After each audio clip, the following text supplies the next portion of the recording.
여러분 안녕하세요. 반갑습니다. 우리 하나님의 은혜의 빛이 내리는 귀하고 복된 예배가 되기를 바랍니다. 함께 찬양하겠습니다.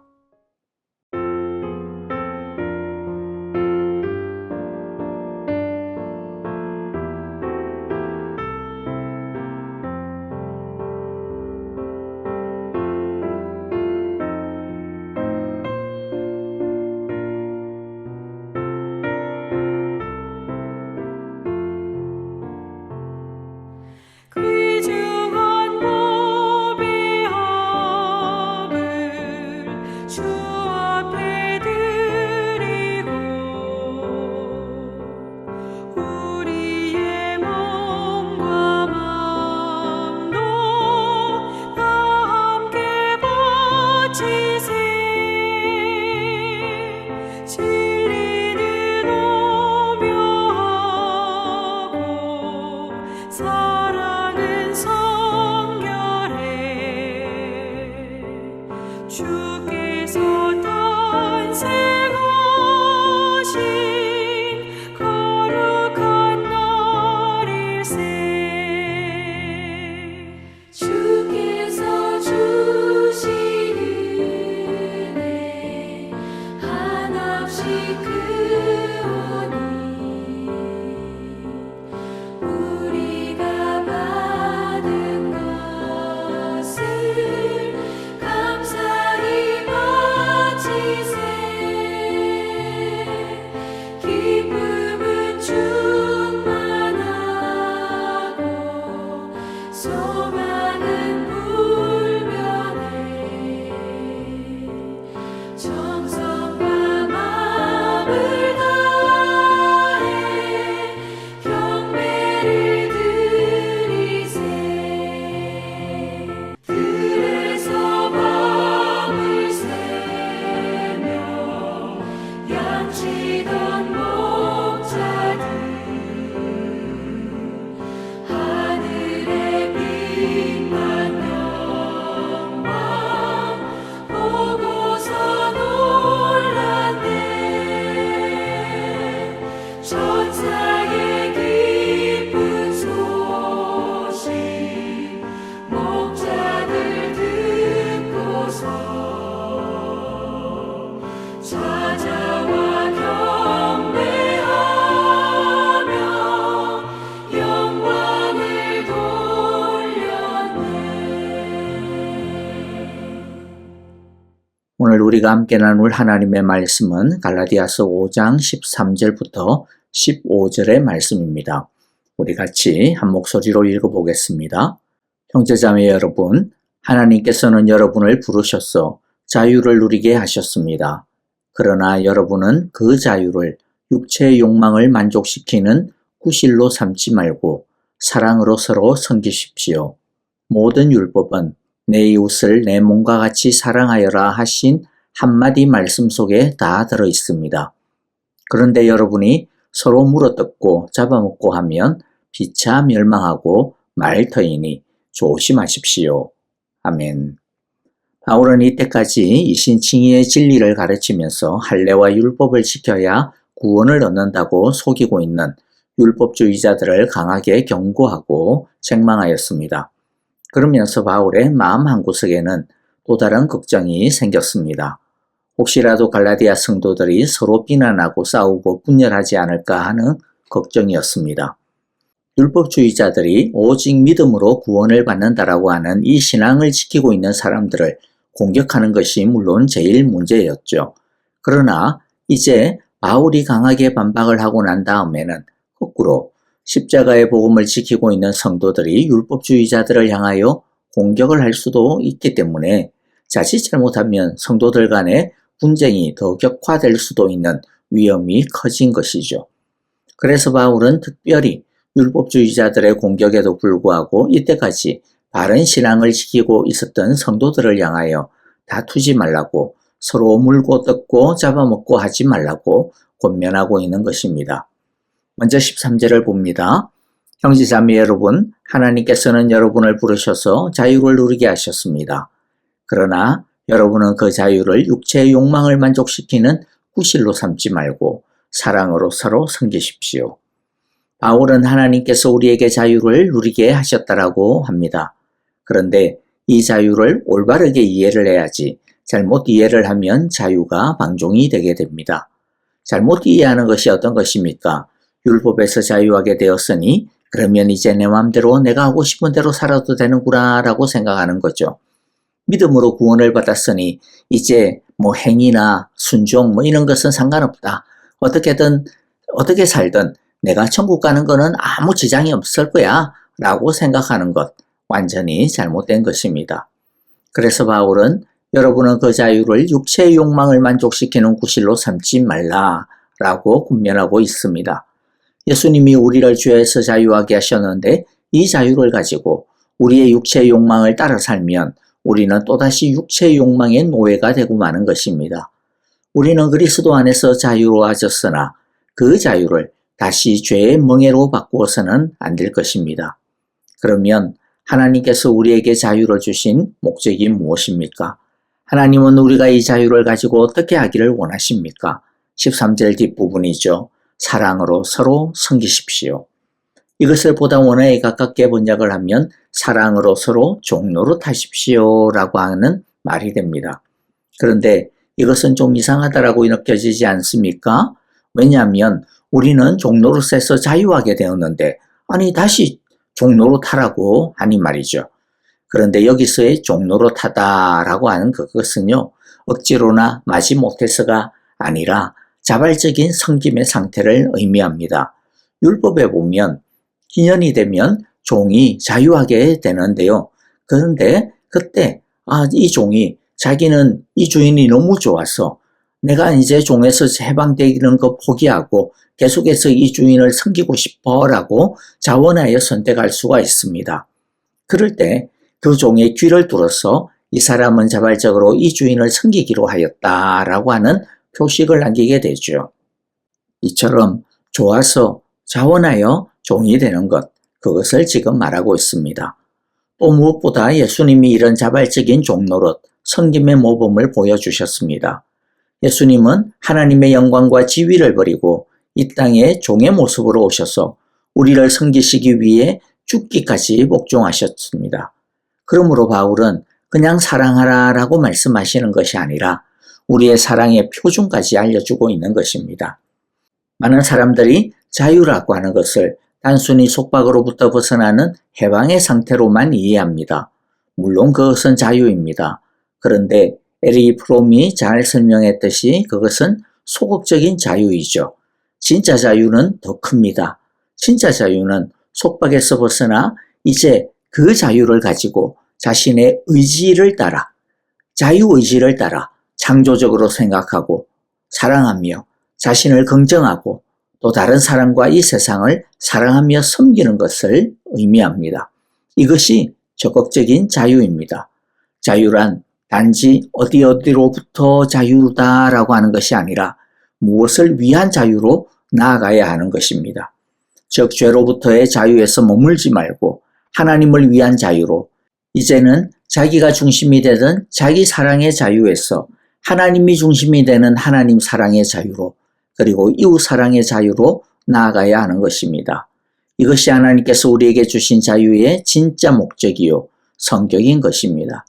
그리고 우리가 얻은 이 자유를 자기를 사랑하는 자유로 즉 육체의 욕망을 만족시키는 자유로 사용해서는 안 되고 사랑으로 섬기는 자유로 사용해야 하는 또 다른 이유는 그것이 바로 하나님의 법의 최고봉이기 때문입니다. 14절이죠.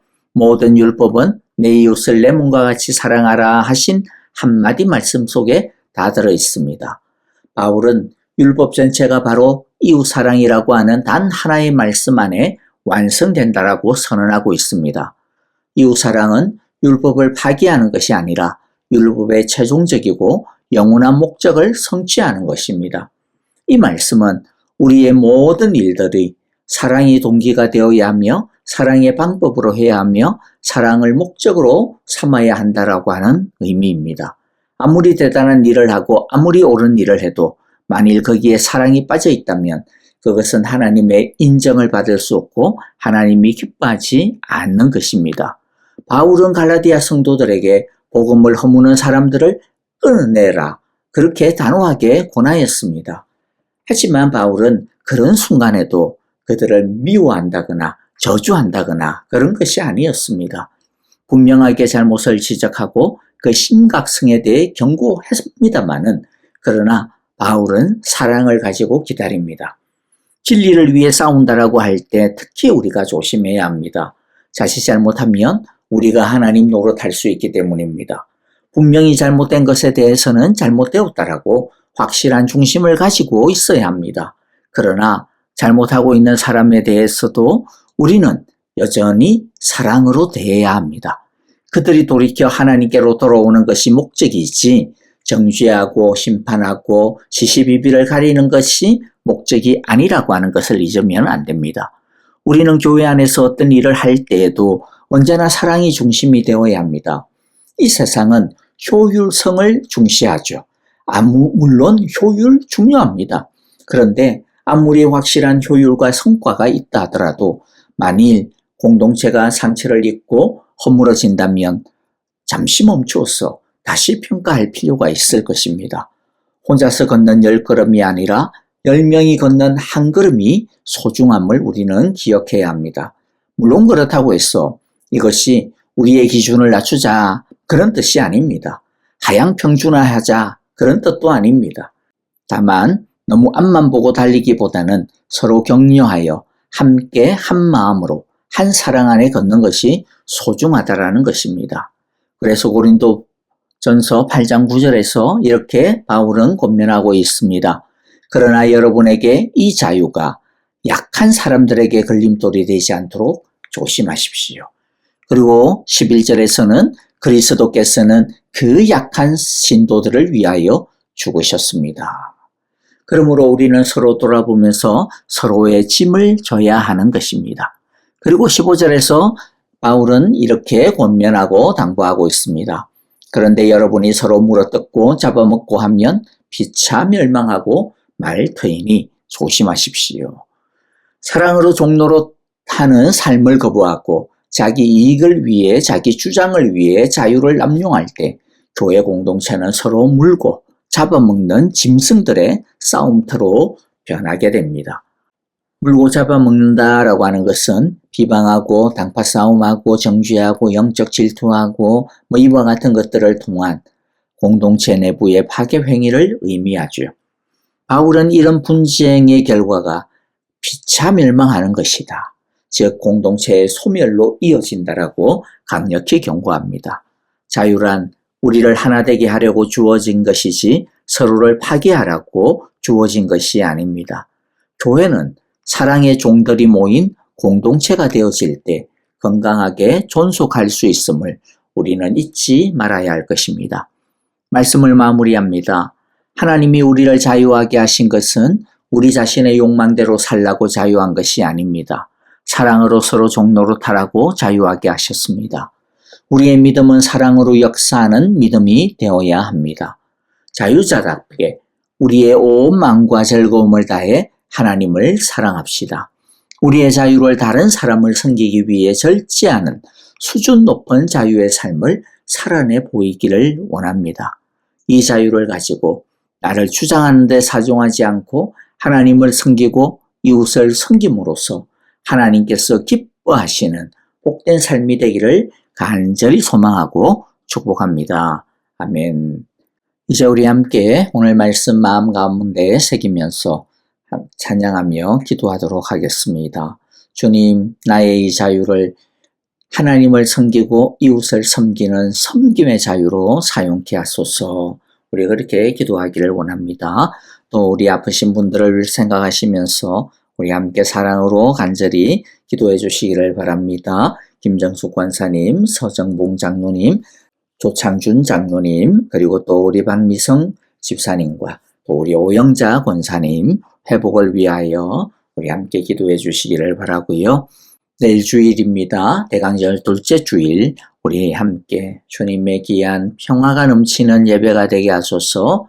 하나님 안에서 소망을 얻는 예배가 되게 하소서라고 우리 함께 기도합시다. 선교사님들을 위하여서도 동일한 마음으로 같이 기도합니다. 함께 찬양하며 기도하겠습니다.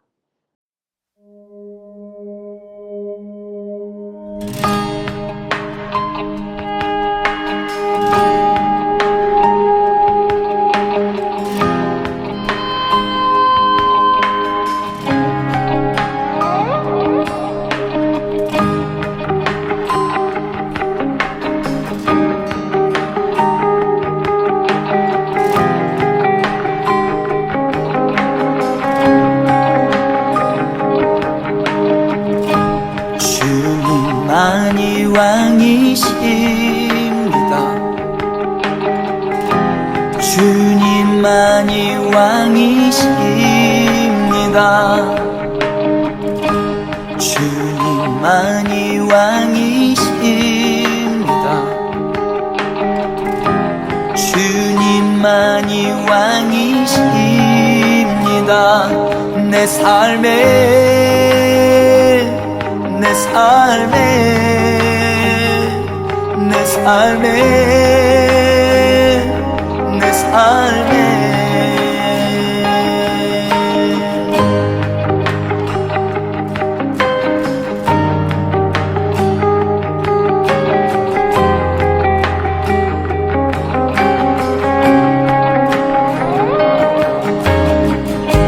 주님만이 왕이십니다.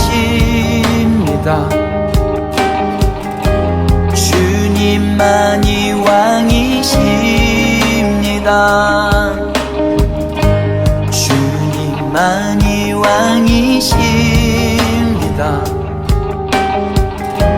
주님만이 왕이십니다. 이곳에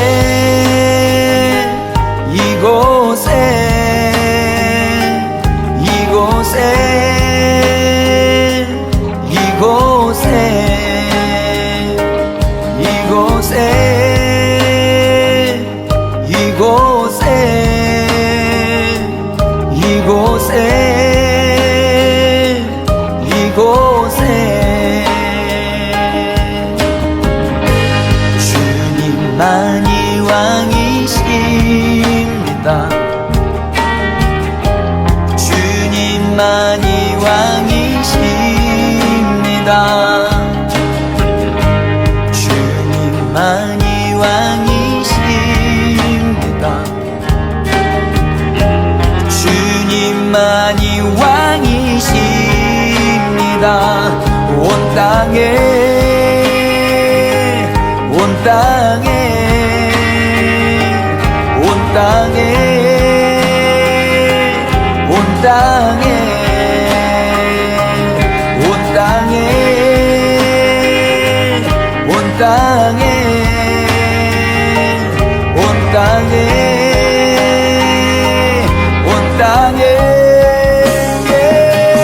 모든 이름 위에 뛰어나신 이름 왕의 수께 엎드려 경배해.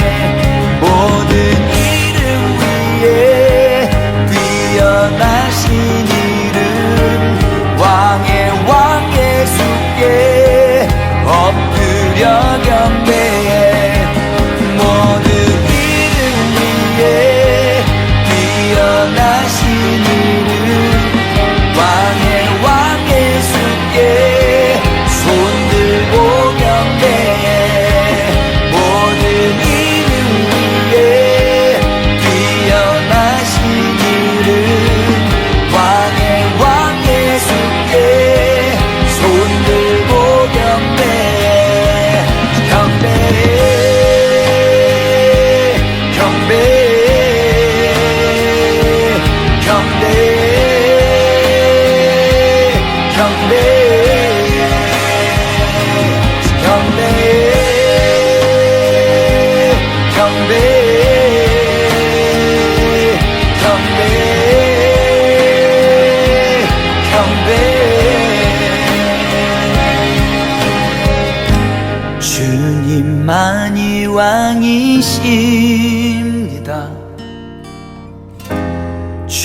주님만이 왕이십니다. 주님만이 왕이십니다. 주님만이 왕이십니다.